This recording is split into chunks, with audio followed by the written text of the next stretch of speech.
महाराष्ट्र सगळ्यात जास्त टॅक्स देणारं राज्य असताना या अर्थसंकल्पामध्ये आम्ही संसदेमध्ये बसलो होतो तेव्हा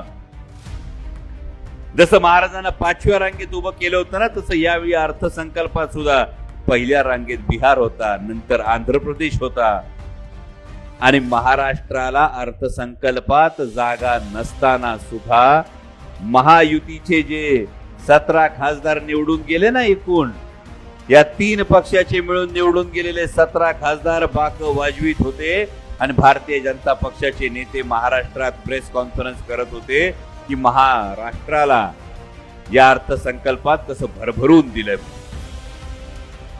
याला स्वाभिमानी महाराष्ट्र म्हणत नाहीत, याला लाचार सरकार म्हणतात, जे सरकार लाचारीनं दिल्ली समोर गुडघे टेकते आणि म्हणून हे सरकार बदलायचंय आणि त्यासाठी छत्रपती शिवाजी महाराजांचा हा विचार घेऊन जाणारी ही शिवस्वराज्य यात्रा काढणं गरजेचं।